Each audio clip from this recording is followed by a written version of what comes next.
Ayer también me fue en la noche. Pero porque ella está en su trabajo. Ya está.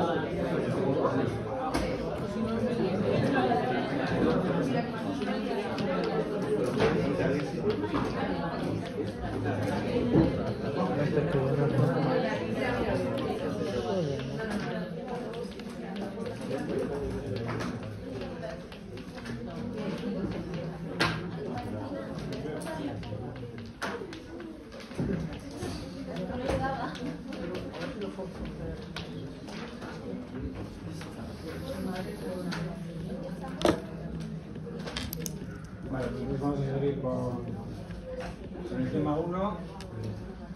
La idea de este tema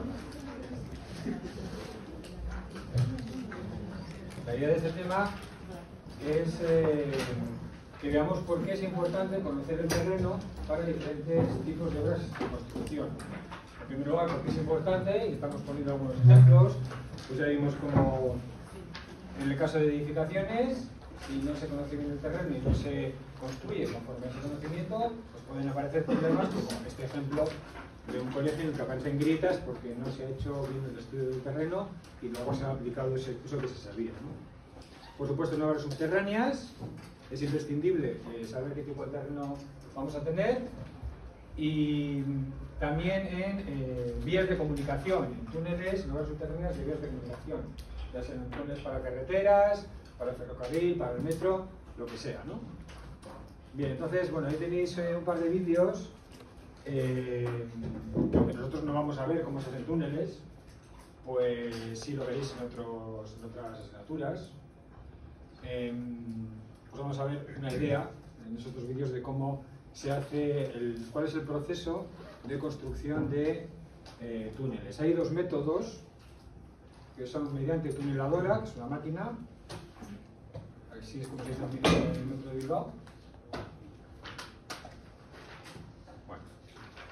Y la otra opción es mediante lo que se denomina avance y destroza, que es normalmente con explosivos, también puede ser con máquina, con excavadora o con rompedora, pero en principio los dos métodos, tuneladora y avance y destroza. Vamos a ver todos los vídeos que explican un poco cómo es cada uno de los procedimientos. Los tenéis en Egela, ¿eh?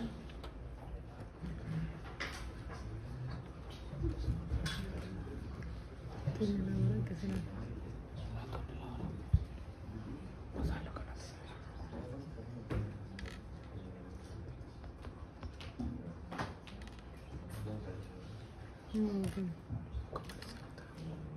No sabía. No se sientan personas. Es difícil.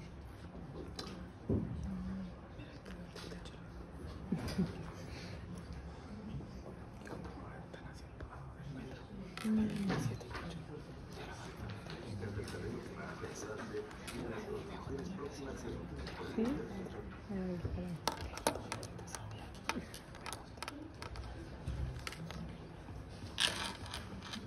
Antes de iniciar la construcción de un túnel, se practican sondeos de extracción de muestras y sondeos in situ para conocer las características del terreno que va a perforarse y de las construcciones próximas que podrían verse afectadas.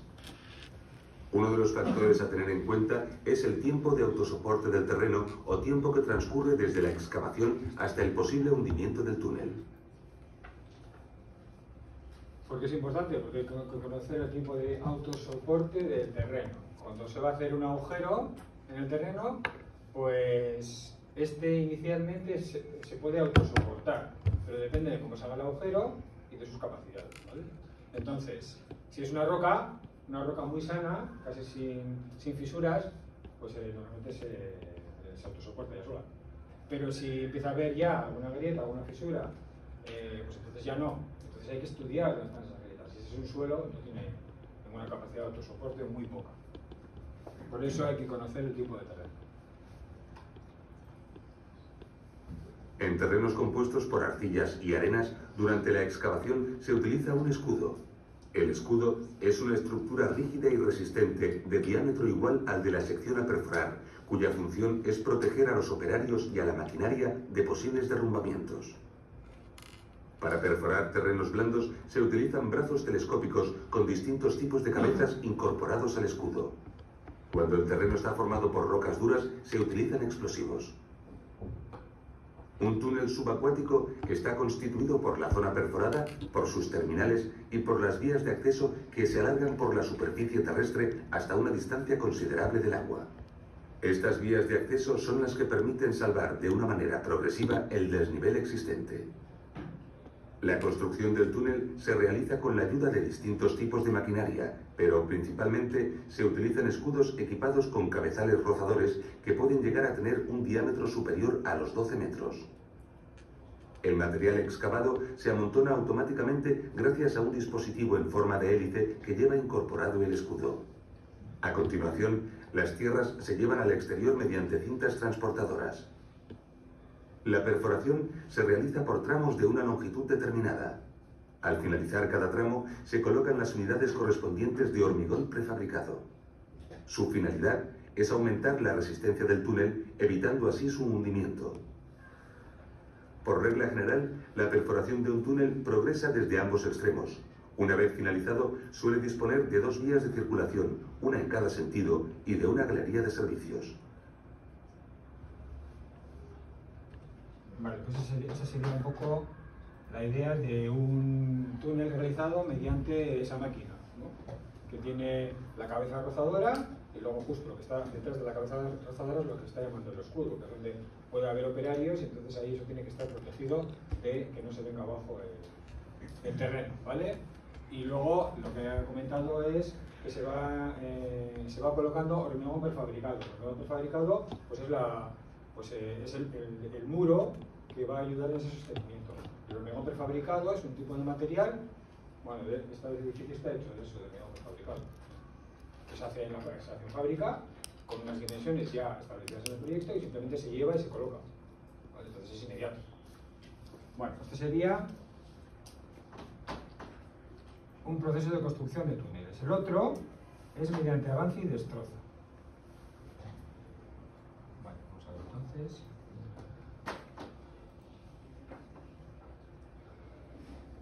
Bueno, vamos a ver el anuncio primero.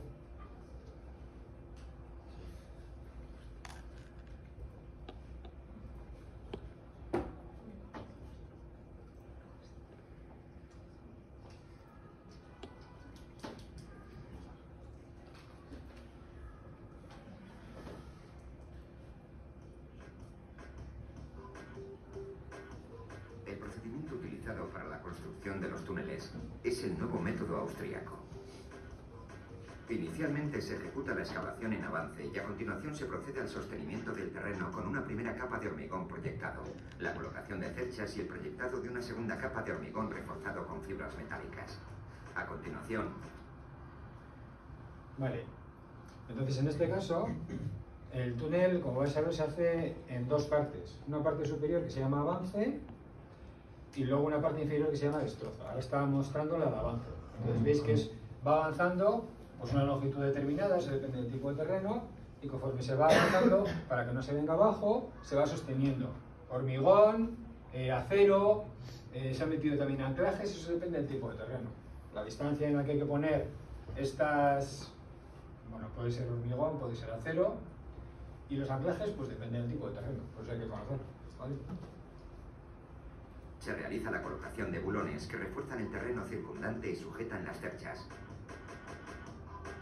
La excavación del resto de la sección del túnel, llamada destroza, se realiza en 2 fases.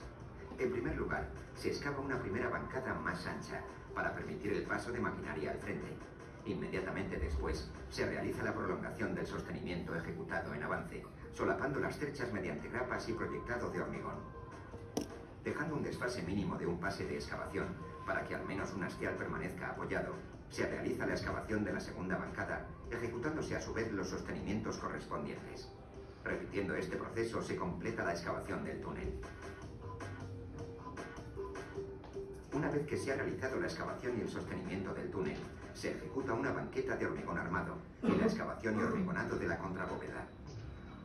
Seguidamente, se dispone el sistema de drenaje del túnel, consistente en la colocación de arquetas cada 50 metros y tubo conector, que se rellenan posteriormente de hormigón. A continuación, se procede a ejecutar la impermeabilización colocando una doble lámina de geotextil y PVC. Una vez impermeabilizado el túnel, se realiza el revestimiento. Para ello se utiliza un carro de avance que se desplaza sobre unos carriles dispuestos en la banqueta. Primeramente se coloca en posición y se eleva hasta ajustar la parte superior o clave de la sección. Luego se abren los faldones superiores e inferiores hasta apoyar en la banqueta, fijándose mediante los tensores dispuestos en sus uniones. Cuando el carro está fijado y colocado en posición, comienza el hormigonado entre encofrado e impermeabilización, que se realiza simétricamente por ambos lados para compensar las cargas que la presión del hormigón ejerce en el carro. El hormigón utilizado es de alta resistencia inicial, para que al día siguiente del hormigonado pueda hacerse este mismo ciclo de nuevo, pudiéndose así revestir 15 metros de túnel cada día. Una vez que se ha producido el fraguado del hormigón, se realiza el desencofrado, se retiran cuñas y bulones, se abren los tensores que liberan los faldones inferiores y los que liberan faldones superiores que se abaten despegándose del hormigón. A continuación, se realiza el descenso del carro y su desplazamiento para realizar el siguiente ciclo. Por último, se ejecutan las aceras, la superestructura y las instalaciones. Hola, soy Israel y mi tierra Galicia está en peligro. La multinacional Alti está tratando de... Bueno, pues ese es el otro método. A ver, ya sé que hay mucha nomenclatura que no entendéis, pero bueno, yo creo que visualmente pues, más o menos se ve cómo se hace ese procedimiento. Como digo, esto ya lo veréis un poco más adelante en otras asignaturas. ¿Vale? Bien, entonces seguimos. Esto para túneles de vías de comunicación.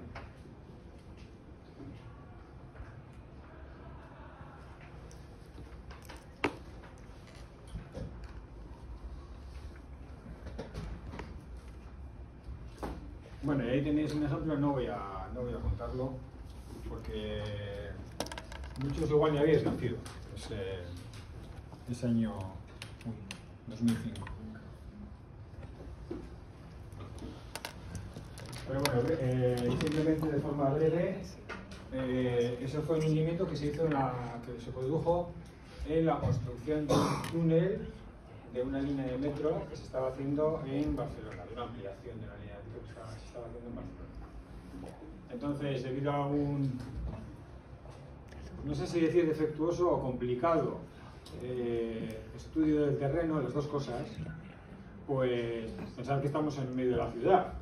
Entonces, ahí en medio de la ciudad, estudiar el terreno no es fácil, no puedes meter las máquinas para estudiar el terreno en cualquier sitio, pero puedes meterlo en sitios concretos. No es fácil, ¿vale?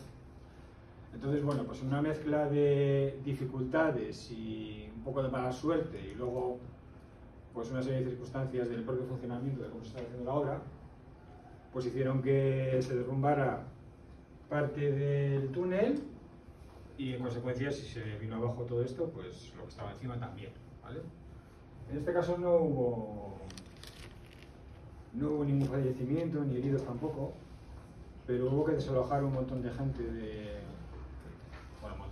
mucha gente de esta zona, donde se estaba, aquí veis un poco por dónde iba la línea y donde se produjo el hundimiento. Y bueno, pues hubo mucha polémica, hubo que cerrar el túnel, o sea, se tuvo que rellenar, lo mejor que se había hecho, rellenar, con todo el coste que eso significa. Y bueno, pues básicamente yo siempre digo, cuando se producen este tipo de situaciones, normalmente no es solo por una razón, suelen ser bastantes razones acumuladas, ¿no? Entonces, cuando aparecen esas razones acumuladas, esas cosas mal hechas acumuladas, pues al final pasan cosas como estas, ¿vale? Hay más ejemplos de este tipo en la presentación, ¿vale? Pero este es uno, para mí, relativamente cercano.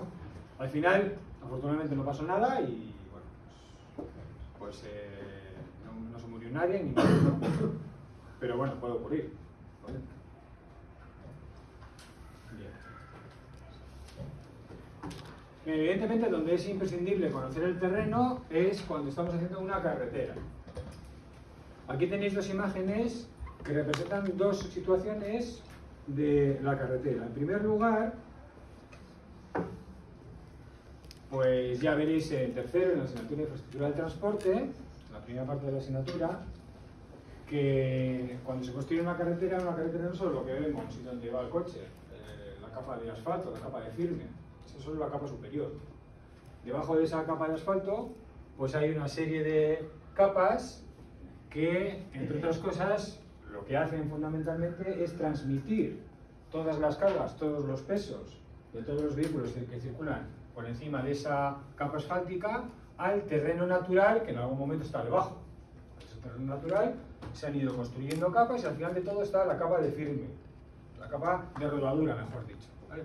Entonces, bueno, aquí veis diferentes capas, ya las veréis, como digo, en esa asignatura, en tercero, las diferentes capas que forman esa carretera y que al final descansan en esto que es de marrón clarito. Este marrón clarito representa el terreno natural, el terreno original que había al principio.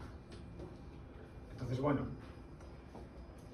¿cuántas capas? ¿De qué espesor hay que poner esas capas? ¿De qué material hay que poner esas capas? Pues evidentemente va a depender del tipo de vía, del tipo de carretera que estamos construyendo. No es lo mismo un camino vecinal que una autopista de 3 carriles. Evidentemente no es lo mismo, ¿no? Y no tiene ni el mismo tráfico ni la misma capacidad de carga. No tiene que resistir el mismo tonelaje de camiones que un camino vecinal, ¿no? Entonces, eso es un primer dato que me va a ayudar a elegir la cantidad y el grosor de materiales que tengo que poner aquí. Pero además, evidentemente, también influye el terreno que tengo debajo. No es lo mismo estar haciendo una carretera en una zona pantanosa que hacerla en una carretera en un terreno en el que tengamos un suelo, una roca relativamente resistente. No tiene nada que ver, ¿vale? Entonces, en función de eso, y además es una cosa que calculáis en tercero en esa asignatura, pues habrá que poner diferentes tipos de capas y diferentes grosores, ¿vale? Por lo tanto, como digo, imprescindible conocer el terreno donde se va a construir esa carretera. Y además de esa razón, hay otra segunda razón.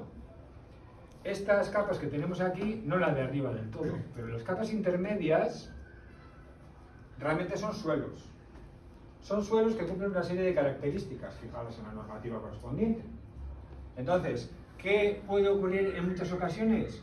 Pues que conforme nosotros vamos haciendo la carretera, pues en una carretera habrá zonas que tienes que excavar y otras zonas que tienes que añadir material, ¿no?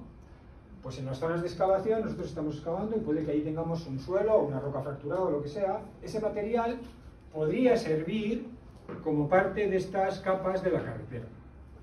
Entonces, otra razón más, evidentemente es mucho más barato, que si a la vez que estamos haciendo una excavación en una zona de la carretera, resulta que ese material que sacamos lo podemos utilizar para aquí, eso supone un considerable ahorro respecto a tener que traer ese material de otro sitio.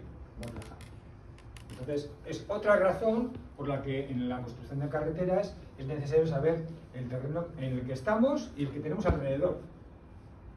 ¿Vale? Bien. Vale, la otra foto era una carretera horizontal, digamos, pero las carreteras, pues, como he dicho, van a tener zonas, y por ejemplo, esta es una carretera que está en un monte, pues en esas carreteras no se pueden construir directamente, ¿no? Si tenemos así la ladera del monte y queremos hacer una carretera por aquí, pues tendremos que hacer esto. Esto hay que quitarlo. ¿Con qué lo quitamos? ¿Con qué inclinación lo quitamos? ¿Se puede quitar sin más o no? Es lo que decía antes el vídeo, ¿es autosostenible o no es autosostenible? Si no es autosostenible, ¿qué tenemos que hacer? ¿Tenemos que poner un muro? Pues igual tenemos que poner un muro. Pues eso va a depender del tipo de terreno. Entonces, en función del tipo de terreno, podremos hacer o ese desmonte, o tendremos que meter un muro, o tendremos que meter unos anclajes, o vete a saber qué. ¿Vale? Entonces, aquí hay diferentes opciones y diferentes posibilidades para solucionar eso. Y si hay alguien de aquí de Vitoria, pues cada vez que vaya por la autopista en dirección a Vitoria hay diferentes soluciones para todos los desmontes que se han hecho en esa autopista. Diferentes, hay de todo. Hay muros de todo tipo. Muros de hormigón armado, muros de hormigón prefabricado, mallas, sin más, mallas con bulones, hay de todo. Entonces, bueno, pues, si os queréis fijar un poco, pues ahí lo veréis. O simplemente se acorta el terreno y ya está. Con una inclinación o con otra inclinación. Vale, y bueno, en este vídeo pues simplemente explica cómo cuando construimos una carretera, pues realmente tenemos diferentes capas, ¿no? Lo que os he comentado. Este no lo voy a poner. Bien, ¿dónde más es necesario conocer el terreno? ¿En qué otro tipo de obra? En las obras que se denominan estructuras de contención. Las estructuras de contención, como su nombre indica, lo que contienen, lo que sostienen, es el terreno que está detrás de ellas. Entonces, aquí tenemos un ejemplo. Esto es un muro de contención, bueno, es un muro formado por jardineras, es un muro un poco especial, pero bueno, da igual, la función que hace es la misma. Aquí tenemos la carretera, aquí se ha pegado un corte al terreno, y entonces para sostener y que no se venga abajo, se ha construido este muro. Esto es una estructura de contención, en este caso se llama un muro, y su función es sostener el terreno. Entonces, ya veremos, esto es el último tema que veremos, el tema 9, pues para construir este muro de contención, el grosor, por ejemplo, incluso el tipo del muro de contención, va a depender del tipo de terreno que tengamos detrás, que tengamos que sostener. Entonces, pues si no lo conocemos, pues mal vamos a poder hacer el diseño de eso. Eso es un muro de contención para la carretera, una estructura de contención para la carretera, pero también cuando vamos a hacer un garaje subterráneo, por ejemplo aquí sería un ejemplo de un garaje subterráneo, en una ciudad pues es todavía más complicado. Aquí, más o menos podemos excavar más o menos dentro del terreno, pero cuando estamos haciendo una excavación en una ciudad, por ejemplo, cuando se transformó Termibus en Bilbao Intermodal, ahí hubo que excavar. Y alrededor de Termibus lo que tenemos son calles. Entonces la única forma de excavar es en vertical, nada más. Entonces para ello lo que se hacen son estas excavaciones que se denominan muros pantalla. En los muros pantalla se excava verticalmente y luego una vez excavado pues se pone el hormigón, se pone el sostenimiento, se ponen los anclajes, como se ven aquí. Estos son anclajes de acero. Y entonces, pues con eso se sostiene también el terreno, que es su función. La Facultad de Medicina, que están haciendo ahí, al lado de Basurto, lo mismo. Han estado haciendo los muros pantalla y metiendo los anclajes. ¿Vale? El año pasado además tuvimos oportunidad de ir a ver la obra cuando estaban haciendo una parte de la excavación y justo estaban haciendo este muro, uno de los muros pantalla y metiendo los anclajes, y ahí se veía cómo estaban puestos. Vamos a explicar un poco cómo iban a hacer. Vale. Bien, pues de nuevo, insisto, que pongamos mayor o menor grosor de esa estructura de contención, que tengamos que meter los anclajes y los dejamos definitivamente o no. Por ejemplo, nos decían en esa visita que sí meten los anclajes cuando están haciendo la excavación, pero luego, como en la Facultad de Medicina, no sé si hay dos plantas, creo que hay dos plantas de garaje, cuando metan la planta de garaje, aquí va a ir pues una planta. Entonces esa planta va a hacer la misma función que los anclajes, va a sostener este muro para que no se venga hacia adentro. Entonces quitan los anclajes, bueno, quitan no, lo descensan, ya veremos lo que es eso se ve en tercero, y dejan el forjado de esa planta del edificio para que esto no se venga para adentro. Bueno, cosas que ya iréis viendo en otras asignaturas, pero bueno, que os vaya sobre. Vale, y voy a explicar este ejemplo de qué es lo que pasó con una construcción, en este caso es un dique, una presa, en un municipio, esto creo que es Sevilla, la provincia de Sevilla, en una obra civil, la construcción de un dique para una balsa, sabéis que balsa, pantano, una balsa es un pantano, pero mucho más pequeño, ¿vale? En Álava, por ejemplo, hay un montón de balsas. Bueno, pues aquí en este municipio, en Nebrija, se quería construir una balsa con estas funciones, ¿no? En primer lugar, pues cuando hubiera avenidas en el río Guadalquivir, pues un poco desviar ese agua sobrante hacia pues, una zona cercana. De paso, pues esa zona podría ser actuar de humedal complementario Doñana. Y bueno, pues para poder hacer esta balsa, pues la balsa evidentemente solo se pueden hacer en zonas que tengan cierta, o sea, como un pequeño valle metido entre diferentes colinas, ¿no? Pero eso normalmente hay que cerrarlo para que realmente contenga ese agua, ¿no? Entonces se planificó cerrarlo con 4 diques. 4 diques, aquí no se ve, pero están en rojo. 1, 2, 3, bueno, aquí viene, dique 4, dique 3, el otro y este de aquí. Con eso se conseguía cerrar pues esa zona.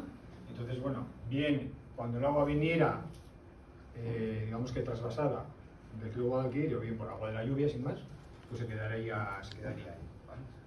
Entonces, para hacer las presas, los diques de esa balsa, a ver, se pueden hacer de diferentes materiales, pero una forma de hacerlo es utilizar lo que se denomina materiales sueltos. Los materiales sueltos son trozos de fragmentos de roca y partículas de suelo, como la arena, como la arcilla. Entonces, esos tipos de materiales, pues compactados y mezclados adecuadamente, impiden que el agua les atraviese. Entonces, funcionan perfectamente como digo. Bueno, entonces, cuando se hizo el primer estudio, el primer diseño, mejor dicho, en el proyecto, pues esta era la forma del dique. Esto es la anchura, ¿vale? Esta anchura, pues podéis ver que es bastante ancho. El grosor de ese dique es de ancho, 17 y 15, 32, 37, 46 metros de ancho, algo más de 46 metros, ¿vale? Desde aquí hasta aquí son unos 46 metros de anchura, ¿vale? Medio campo de fútbol, un poco menos, ¿no? Bien, y bueno, pues aquí viene un poco cómo se colocan los materiales para que el agua no filtre a través de este material y salga por ahí, ¿vale? Entonces, en el primer diseño, pues se hicieron que los diques fueran de esa forma y con ese tamaño, ¿vale? Y entonces, pues cuando se va a hacer la obra y se van a hacer los diques, una cosa es lo que se hace en proyecto, pero luego vamos a la zona de construcción.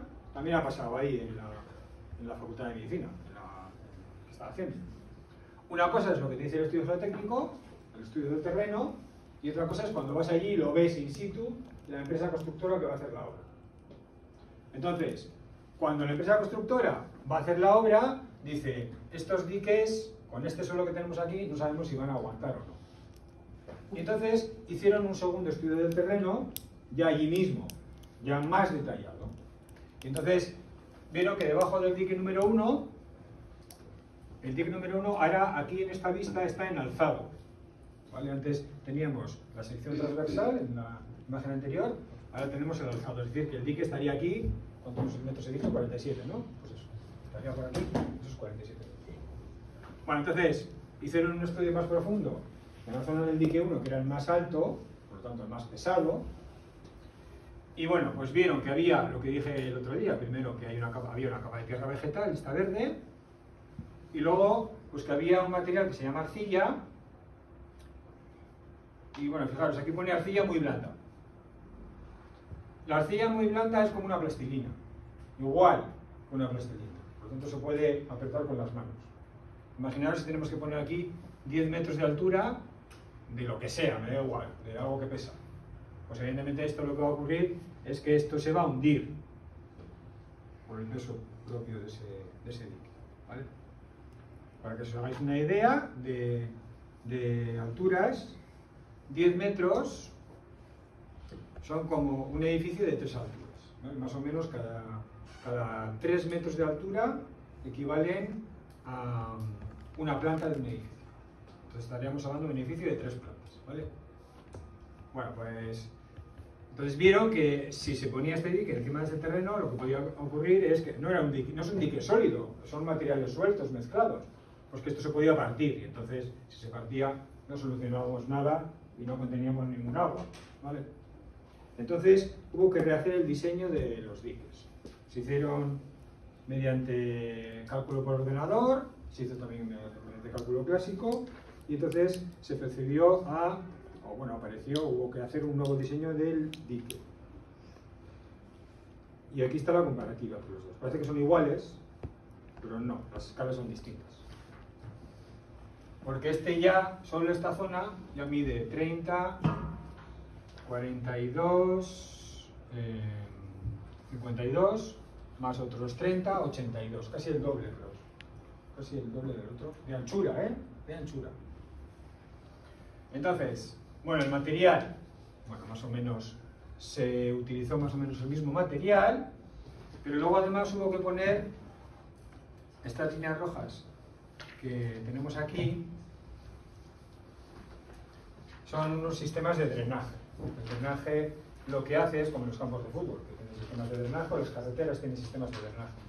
En este caso, el drenaje son unas columnas de un material que, entre comillas, absorbe el agua, no es verdad, es material gravas fundamentalmente, que lo que hacen es que el agua que está alrededor de ella va hacia estas columnas y luego con unas bombas se saca ese agua. Pues eso es, este diseño era mucho más caro que el inicial, ¿vale? Y todo fundamentalmente porque el terreno no se estudió con detalle, ¿vale? ¿Entendida la idea? Bien, y por supuesto en desprendimientos de tierra, o deslizamientos, mejor dicho, deslizamientos de tierra, pues evidentemente en la medida que se puedan evitar, pues mucho mejor, ¿no? Hay veces que no es posible, ¿no? Aquí tenemos un deslizamiento del terreno, bueno, pues estaba muy cerca de las casas, alguna yo creo que cogió, esta primera línea. Y aquí tenemos un deslizamiento de tierras, bueno, pues que oculta completamente una carretera.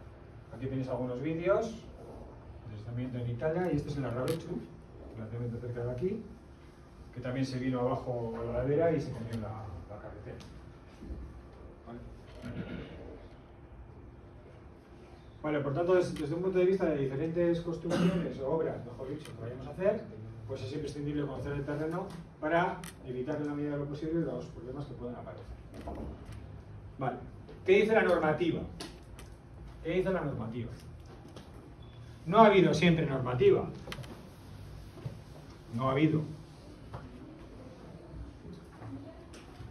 Esta mañana, cuando estaba en la otra asignatura que estoy dando ahora, de Tecnología de Estructuras 1, por el tercero, decía lo mismo. No ha habido normativa siempre. Cuando yo estudiaba, por ejemplo, la parte de estudio del terreno no había ningún tipo de normativa. Ninguno. Nada. Y además no se me olvida cuando lo explicó el profesor en su momento. Tú vas al terreno, coges un paraguas y pinchas. Y en función de cómo entra el paraguas, la punta del paraguas, decides qué haces. Así lo explicaron en su momento. Así. Bueno. Pero ahora sí hay normativa. Entonces, afortunadamente, ya nos dicen cómo tenemos que hacer las cosas. Y bueno, pues aunque la normativa, por supuesto, siempre se puede mejorar, pues ahora sí que está bastante detallada. Entonces, en edificación, en construcciones de edificación, pues aparece una ley en el año 1998, la Ley de Ordenación de la Edificación, que ya la veréis, también la vais a ver pues en la asignatura de edificación de cuarto. Y bueno, esta Ley de Ordenación de la Edificación especifica que es función del director de la obra pues conocer las características del terreno. Y además, si no lo conoce bien, tendrá responsabilidades. Bueno, eso solo, digamos que simplemente era desde un punto de vista legal, pero no decía cómo había que estudiar el terreno, cómo había que conocer ese terreno. Entonces ya a partir de esta LOE, bueno, luego se desarrollan diferentes normativas y para edificación, en el año 2006, aparece el Código Técnico de la Edificación. Este es un documento de un montón de páginas, ya lo comenté también el lunes, y la que nos interesa a nosotros es esta. Esto también lo comenté ayer. Un documento básico, seguridad estructural de cimientos, que está en EGELA, pero solo es del año 2006, ¿vale? O sea que hasta el año 2006, bueno, lo del paraguas o algo más, ¿vale? La experiencia previa, fundamentalmente. Bueno, pero a partir del 2006 ya tenemos para edificación el código técnico, y ya dice el código técnico que cuando vayamos a hacer una edificación es obligatorio conocer el terreno previamente, y además ese conocimiento tiene que demostrarse mediante un informe geotécnico. Ese informe geotécnico va en el proyecto de la edificación, obligatoriamente. Entonces, siempre que se vaya a hacer cualquier tipo de edificación, tiene que venir un informe geotécnico que es un estudio del terreno, se llama así, que es un estudio del terreno, el informe geotécnico. Entonces, dentro de ese proyecto hay un anexo, que es el anexo de informe geotécnico. Y cuando tengáis que hacer el proyecto fin de carrera o el trabajo fin de grado, me da igual, tendréis que introducir un informe geotécnico si vais a hacer una edificación, o cualquier obra en general. Es una edificación, también. Para obras de carretera, está el Reglamento General de Carreteras. Este ya sí es antiguo, ¿vale? El Reglamento General de Carreteras, esto sí era más detallado. Cuando se va a hacer una carretera, esto lo veréis en tercero, se hace en diferentes fases. No se entra directamente a construir. Hay diferentes, digamos que proyectos, menos detallados hasta más detallados. Entonces, según el grado de detalle, el estudio del terreno también va ganando en concreción. Entonces, cuando se hace un estudio previo, prácticamente hay que conocer un poco el terreno, con el anteproyecto algo más, con el proyecto de construcción, por supuesto, hay que conocer el terreno en detalle, y también pues es obligatorio hacer ese estudio del terreno, y de nuevo va como un anexo a la memoria de ese proyecto de construcción de terreno. Y aquí en la comunidad autónoma tenemos una normativa que primero, la primera versión se hizo en el año 2012 y una segunda versión se ha hecho en el año 2022, que es la norma de dimensionamiento de firmes, que también la veréis en tercero.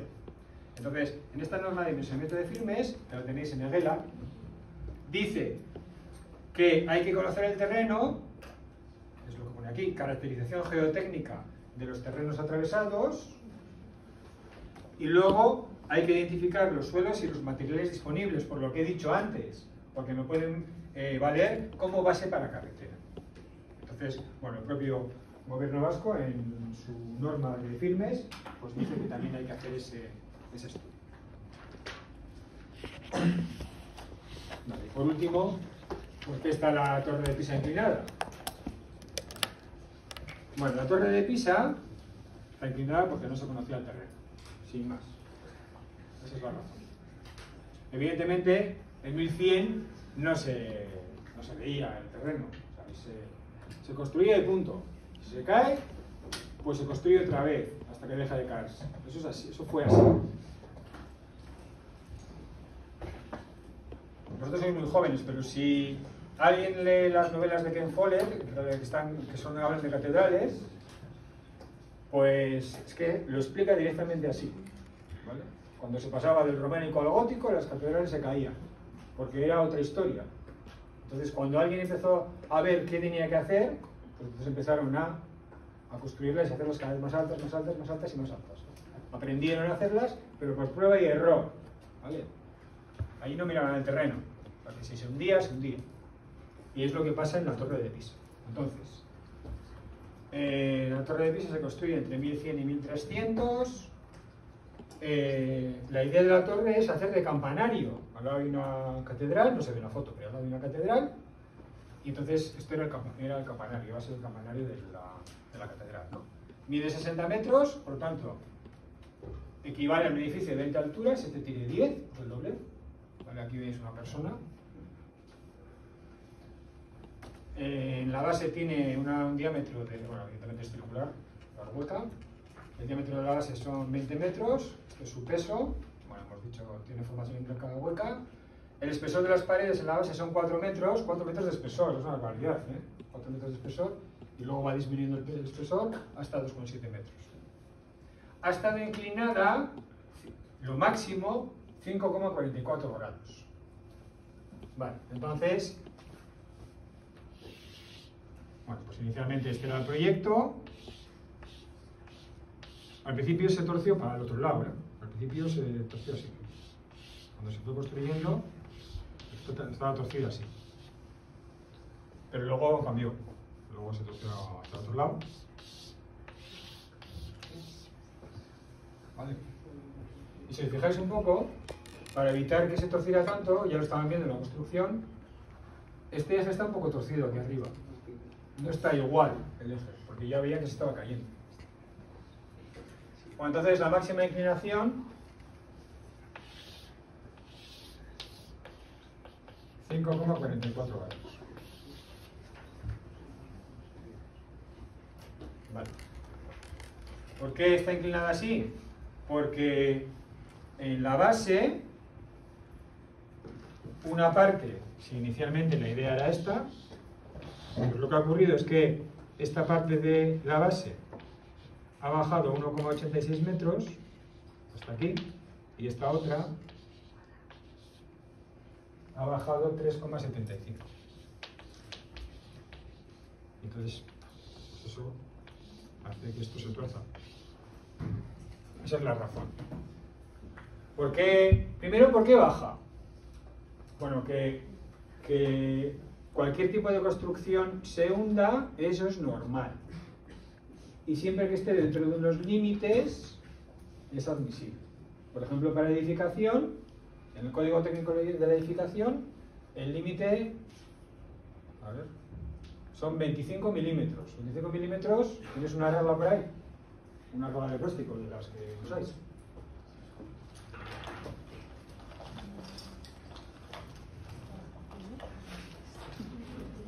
No. 25 milímetros, 2,5 centímetros. Esta distancia. Esto es lo que se permite en edificación. ¿Qué? ¿Mucho o poco? ¿Mucho? ¿Seguro? Poco.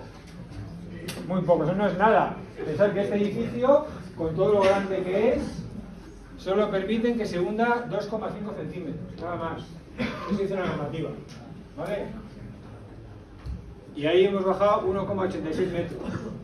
Y 3,75. Bueno, entonces, esta bajada se denomina asiento. Lo estudiamos en el tema 5. Estudiamos y calculamos en el tema 5 los asientos, conforme a la normativa. Calculamos el asiento. Y cuando el asiento es distinto, aquí es 1,86 y 3,75, hay una diferencia entre los dos. Eso se denomina asiento diferencial.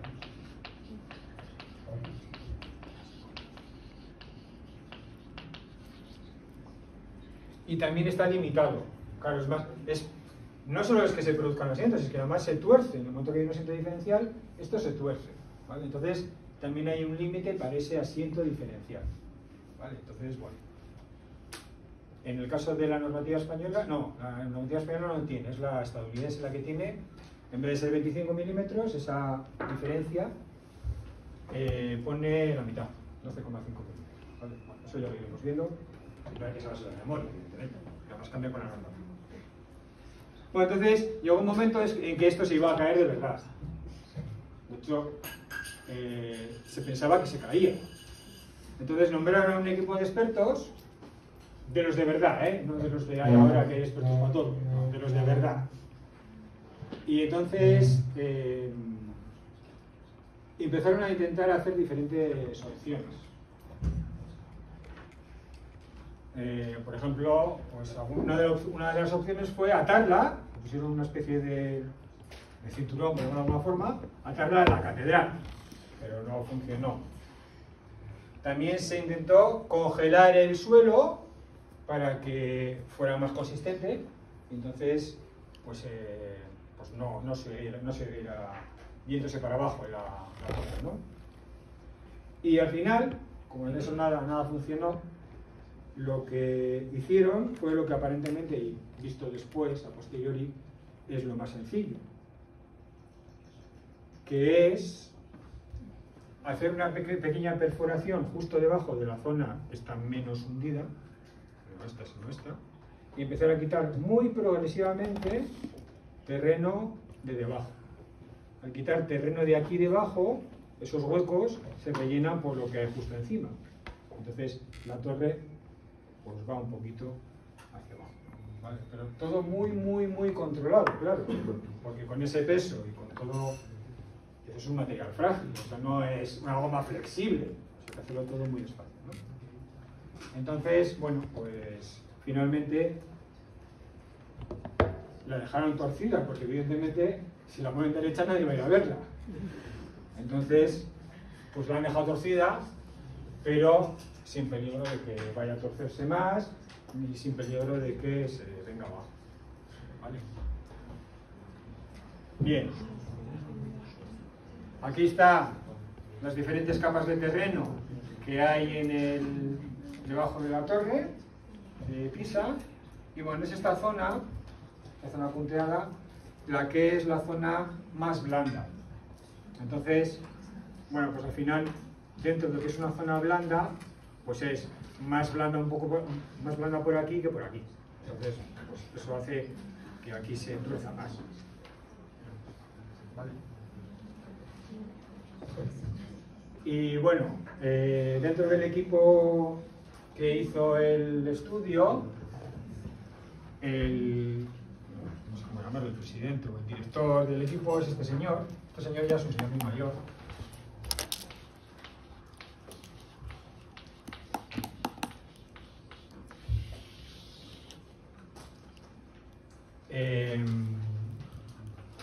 Pero este es uno de las personas que mayor conocimiento tiene de cualquier tipo de terreno. Ha hecho obras de todo tipo, en todo tipo de terrenos, y entonces tiene un conocimiento muy detallado. No, es un experto de verdad. Entonces, bueno, pues este digamos que fue el presidente de la comisión de expertos que hizo el arreglo. ¿Vale? Entonces voy a poner el vídeo en el que habla él explicando primero cómo le nombraron presidente de esa comisión, y luego explica un poco por qué ocurrió eso en la Torre de Pisa. Está en inglés, pero bueno, creo que se puede poner con subtítulos.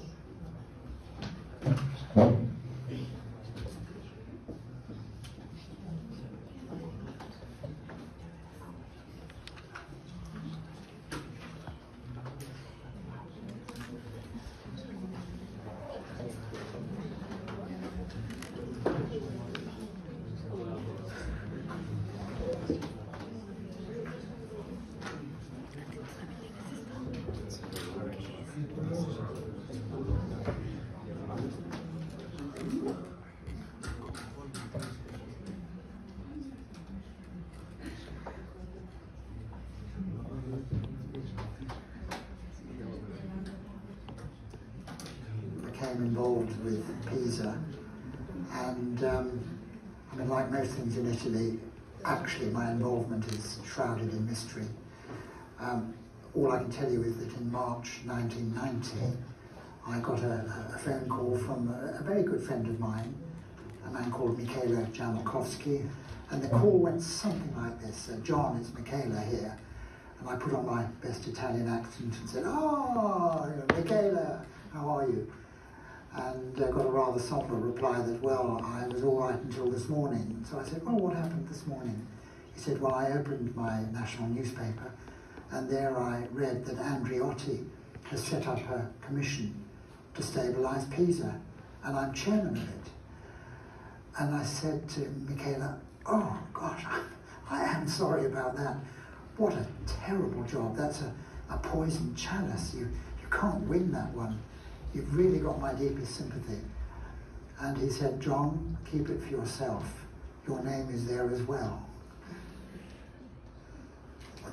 The most important thing that we had to do right at the start was to understand the history of the inclination of the tower, and really what its mechanism was. How was it moving? What was causing it to lean? And it took us a long time to work it out, but in fact the answer can be demonstrated with a very simple model.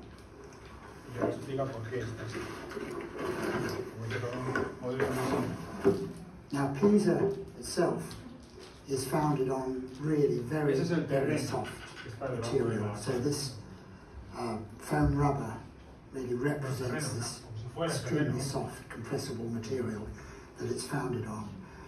And we can start building a tower on that material.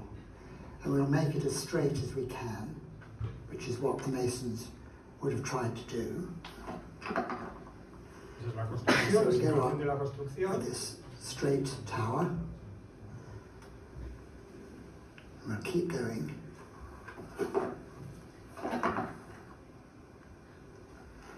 Now, anyone who's built model towers on soft carpets with wooden bricks will know that you get to a certain height, and no matter how straight you make it, at a certain height, it's going to start to lean like that. And we can see it slowly leaning across and accelerating and moving. There it is. That phenomenon which determines at what height it's going to suddenly start doing that is called leaning instability. Really, the mechanism is that at a certain height, if you give it what we call a small perturbation, like that, the centre of gravity moves and it generates an overturning moment because the centre of gravity has moved horizontally, and the ground is so soft that it can't resist that increasing moment, so it just keeps going.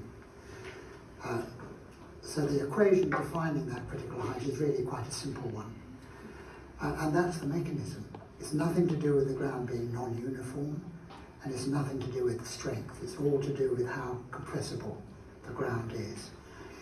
And the enigmatic thing is that the Pisa Tower is right at that critical height. If it had been a couple of metres lower, it would have lent a small amount, but not much at all. If it had been a couple of metres higher, it would have fallen over centuries ago. But it's just at that critical height. Well, I was at BRE from 1966 to 1980 doing... Bueno, pues eso sería, ¿vale?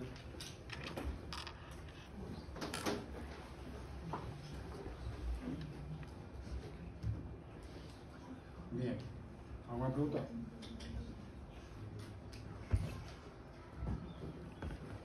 Vale, pues entonces ya vamos a empezar una vez visto la presentación, porque es importante conocer el terreno y tal, ya vamos a empezar con más detalle de la materia. Vamos a empezar ya con el tema 2.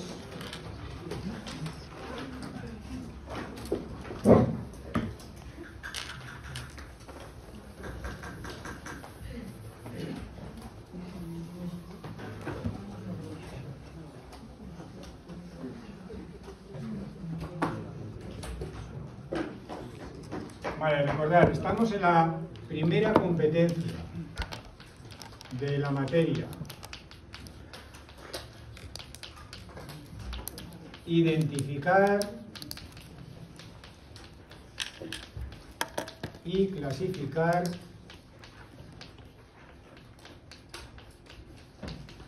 suelos, rocas, macizos rocosos. Esa es la primera competencia. Esto lo hacemos entre el tema 2 y el tema 3. ¿Vale? Entonces, ahora en el tema 2 necesitamos conocer, dentro de la identificación y clasificación, necesitamos conocer en primer lugar, antes de pasar a identificar y clasificar, necesitamos conocer unas propiedades básicas de suelos y de rocas. Y una vez que las conozcamos, podremos ir a trabajar con la identificación y clasificación, y además luego estas propiedades básicas ya van a salir durante el resto del cuatrimestre, de esta asignatura. Entonces, un tema básico, porque van a aparecer conceptos que se repiten a lo largo de toda esta asignatura. Entonces, vamos a ver esas propiedades básicas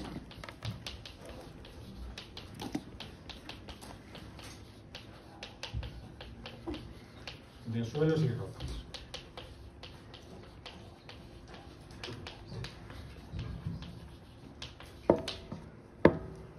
Bien, entonces, este tema está, digamos, que separado en dos partes. En la primera parte veremos las propiedades básicas de suelos y en la segunda parte, la parte final, veremos las propiedades básicas de rocas. ¿Vale? Algunas son no iguales, pero sí muy parecidas, y otras son específicas de cada material. Entonces, bueno, este tema lo vamos a ver así, otros lo veremos de otra forma. Entonces empezamos primero con las propiedades básicas. Bueno, se suelen llamar propiedades elementales en vez de básicas, pero da igual. Entonces empezamos con esas propiedades de suelos.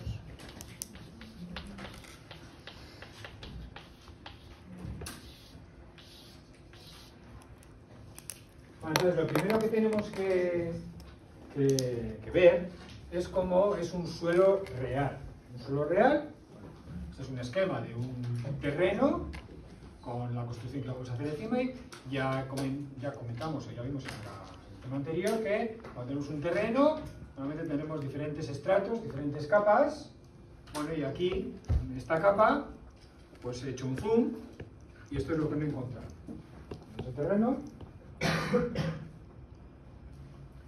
pues si yo esto lo miro, lo pongo por aquí, o si queréis lo extraigo, lo dejo en su situación, en su posición natural, y lo miro, digamos que al microscopio, o no al microscopio, sin más, pues me encuentro con que esto es mi suelo. Entonces, ¿qué tengo en el suelo? Pues evidentemente tengo, pues siempre os pongo el ejemplo de la playa, de la arena de la playa, pues esto serían las partículas de arena, las partículas de suelo, ¿vale? Tienen diferentes tamaños, diferentes formas, pero evidentemente no encajan perfectamente unas con otras. Aunque a simple vista nos pueda parecer, eso no es así. No pueden encajar unas entre otras porque esto no es una pared de ladrillo, que todo encaja perfectamente, no. Esto tiene cada una su forma, su orientación, según cómo se haya formado ese suelo. Entonces hay huecos entre esas partículas sólidas. Por lo tanto, en un suelo, digamos que ya vemos dos partes de ese suelo. Una primera parte son las partículas sólidas.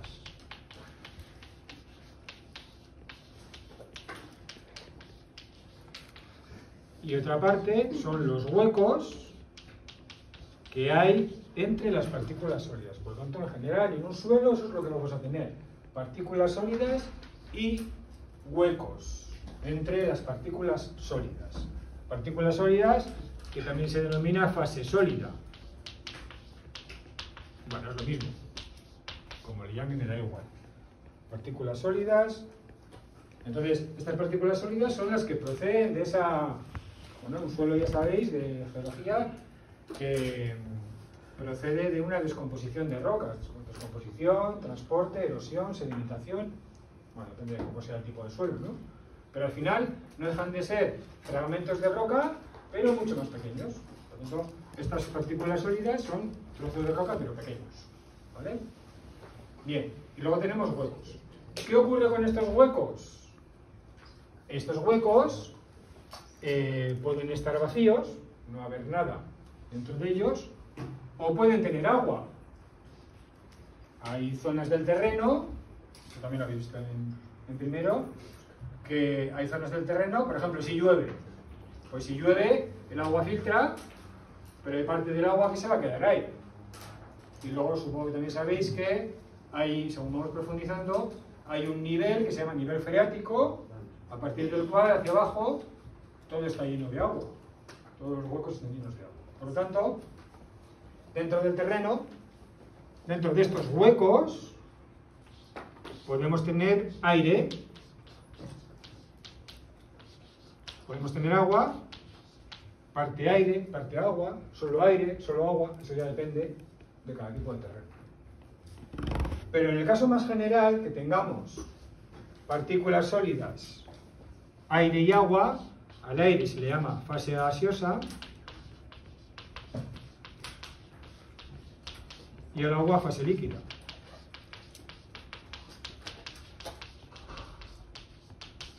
En el caso más general de que tengamos tanto partículas sólidas como huecos con aire y con agua. Por eso, tradicionalmente, del suelo se dice que es un sistema trifásico, que tiene tres fases, bueno, que tiene tres componentes distintos, o que puede tener tres componentes distintos. Fijaros que partículas sólidas y huecos va a haber siempre, evidentemente, si no, no habría suelo. Partículas sólidas y huecos va a haber siempre. Pero en los huecos habrá veces que haya agua y habrá veces que no haya agua. Depende entonces las características de ese suelo cambian. Porque si hay agua en vez de aire, pues ese suelo ya pesa más, por ejemplo. Cambian más características. Pero de que llueva a que no llueva, de que eso se llene de agua o no, pues ya cambian las características del suelo. Esto lo iremos viendo y lo iremos comentando. Veremos cómo se trabaja con eso. ¿Vale? Por lo tanto, el suelo es un sistema trifásico, porque puede tener 3 fases o 3 componentes. Partículas sólidas, aire y agua. Que no os confundáis cuando hablamos de huecos, porque normalmente cuando en la vida habitual hablamos de huecos, pensamos que un hueco no tiene nada dentro. Aquí no. Aquí puede no tener nada, aire, no es nada, ese nada es aire, pero puede tener agua. Los huecos no es equivalente a aire, en nuestro caso, ¿eh? Puede tener aire, puede tener agua, puede tener aire. ¿Vale? Entonces, aquí ya tenemos una primera clasificación de suelos en función de esas 3 fases. Se llaman secos, lógicamente, si no hay agua. Se llaman saturados cuando todos los huecos, todos, están llenos de agua. Todos están llenos de agua. Solo en ese caso se llaman saturados, nada más. En ese caso, saturados. En situaciones intermedias, es decir, cuando tenemos aire y agua, entonces hablaremos de suelo semisaturado. Entonces hay los 3 tipos de suelo: seco, semisaturado y saturado. Saturado siempre que estén los huecos completamente llenos de agua. Entonces, lo que os comentaba antes, en cualquier terreno, con las diferentes capas que sean, a una profundidad, depende del tipo de terreno, depende de la estación del año, depende si ha llovido mucho o ha llovido poco, depende si estamos cerca de un río o no estamos cerca de un río, pues hay una zona, hay un nivel, una profundidad, que se suele representar por esta línea, punto y raya, que se denomina nivel freático, y del nivel freático para abajo, todos los huecos que haya, si son como los de un suelo, o si es una roca, fisuras que haya dentro de un sustrato rocoso, todo está lleno de agua, desde el nivel freático para abajo. Por lo tanto, como todos los huecos están llenos de agua, por debajo del nivel freático, ¿cómo está nuestro terreno? Saturado. ¿Vale?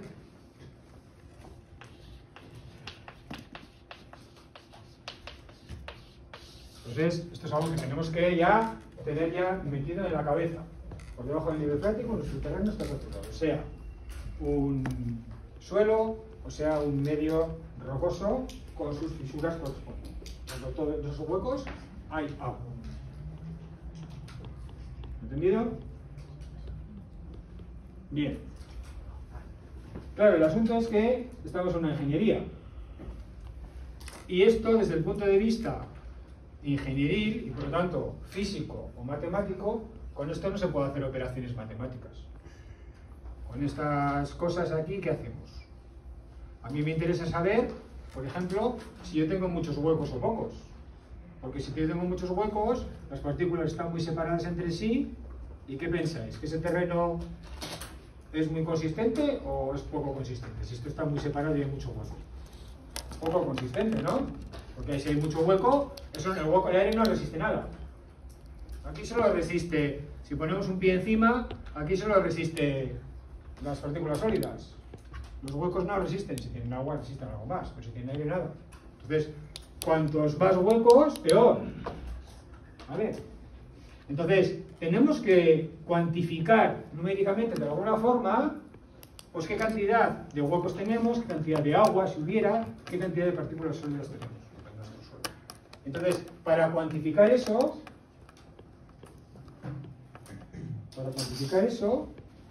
vamos a hacer un invento. Vamos a hacer un invento.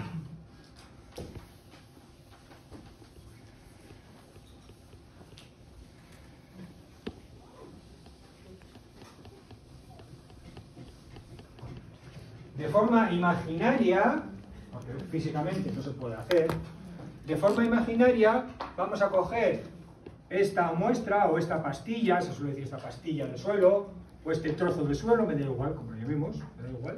Vamos a coger este trozo de suelo y vamos a agrupar cada una de las fases, como digo, imaginariamente, ¿vale? Esto no se puede hacer, ¿no? Para eso tendríamos que coger todas las partículas, triturarlas lo máximo para poder luego trabajar con ellos. Eso no se puede hacer, se puede hacer de forma virtual, ¿vale?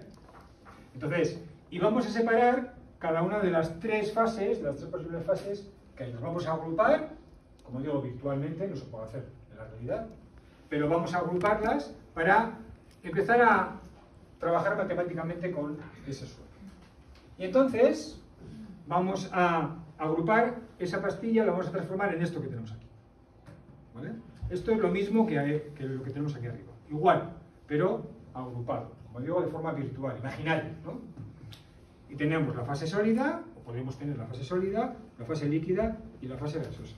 La fase sólida tendrá una masa. Esa masa simplemente es coger cada una de las partículas y sumarla, ¿no? Una masa de cada una de ellas. Bueno, pues a la masa de esa fase sólida le vamos a llamar M sub S. Ya veremos cómo se calcula. No virtualmente, sino de forma real. A la masa del agua, si hubiera, se le llama, o se le representa por M sub W. Y a la masa del suelo, que evidentemente va a ser la suma de estas dos, porque el aire pues no tiene masa, se le llama M, sin más. No se llama ni M total, ni MT, ni nada, es M. Hablamos de M, hablamos de la masa del suelo. Y es la suma, siempre, la suma de la fase sólida y la de aquí. Si no hay agua, pues evidentemente, pues esto es cero, ¿vale? Solo aporta masa a nuestro suelo las partículas sólidas.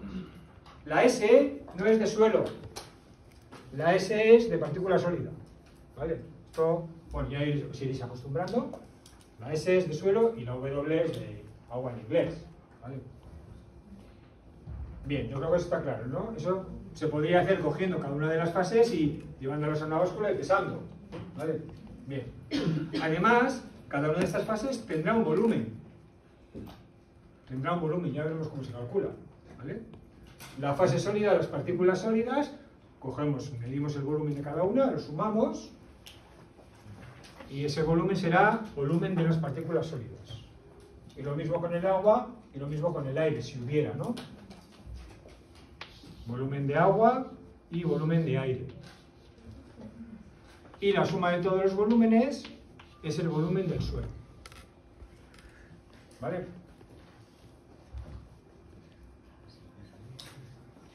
Entonces hemos dicho que en nuestro suelo tenemos partículas sólidas, S, y huecos. Los huecos están ocupados, en general, por agua y aire.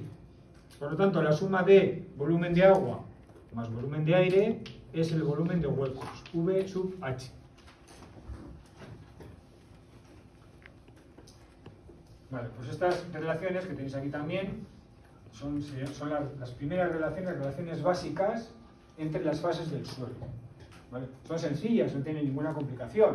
La masa del suelo es la masa del agua más la masa de las partículas sólidas y el volumen es la suma de los volúmenes de las tres fases, las que haya, ¿vale?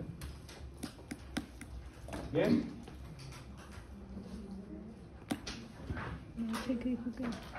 Vale.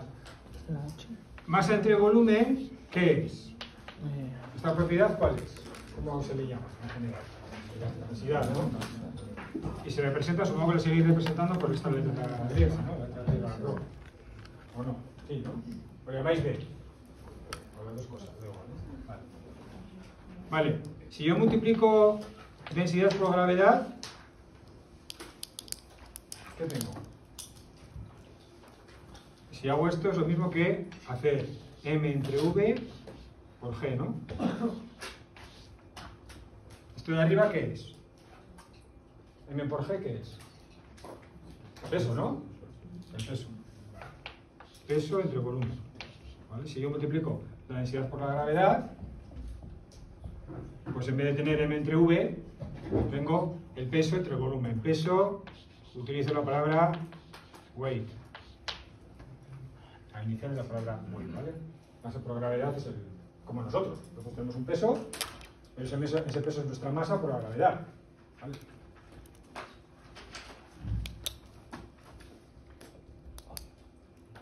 Bueno, pues a este cociente de peso entre volumen se le denomina peso específico. Esto me vale para cualquier material, me da igual. Se llama peso específico. Cualquier peso de un material entre su volumen se llama peso específico, ¿vale? Evidentemente, densidad y peso específico, pues ya veis que están directamente relacionados. Densidad por gravedad me da peso específico. ¿Vale? Bien. Nosotros vamos a trabajar con pesos específicos. No se trabaja con densidades. No se trabaja con densidades. Se trabaja con pesos específicos. Y toda la normativa trabaja con pesos específicos. Toda la normativa. ¿Vale?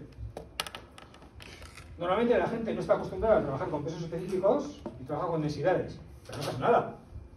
Porque sabemos que si multiplico la densidad por la gravedad, me da el peso específico. O sea que, aunque nosotros trabajamos con pesos específicos, luego igual, cuando estéis por ahí trabajáis con densidades, da igual. Porque la relación es directa. Hay que tener cuidado con las unidades, eso sí, pero debo trabajar con una cosa con otra. ¿Vale? Bien, entonces, lo primero que vamos a definir son los pesos específicos del suelo.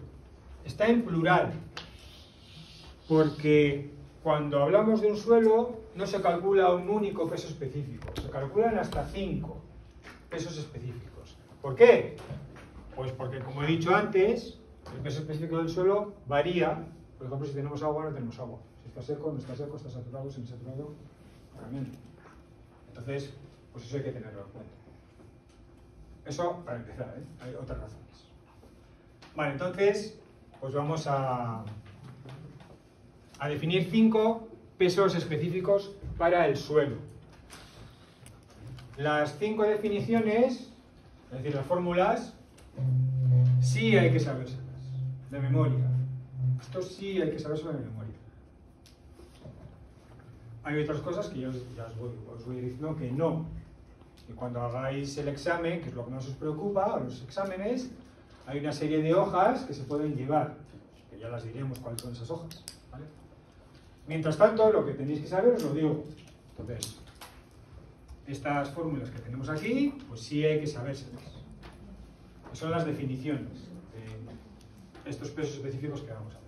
Unidades, primero, antes de definirlos. Unidades de los pesos específicos del suelo. Peso entre volumen. Peso entre volumen. El peso es una fuerza. Por lo tanto, la fuerza, sistema internacional, newtons, ¿no? Volumen. En el sistema internacional, el volumen es una longitud al cubo. En el sistema internacional, la longitud es en metros. Newtons por metro cúbico. Ese sería el peso específico, cómo se podría calcular, newtons por metro cúbico. Como salen números muy grandes, pues porque un metro cúbico es mucho suelo, ¿vale? Un metro cúbico es un cajón así y para arriba. Aquí cabe mucho suelo, esto pesa mucho, ¿vale?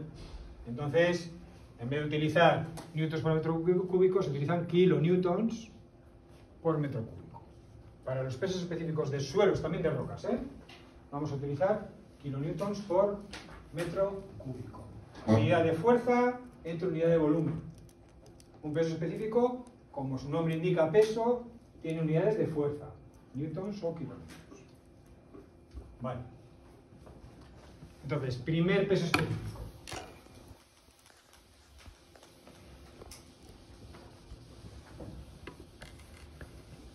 Explico el primero y con esto acabamos hoy. El primer peso específico se llama peso específico aparente. Es directamente esta letra griega, gamma, la letra griega gamma,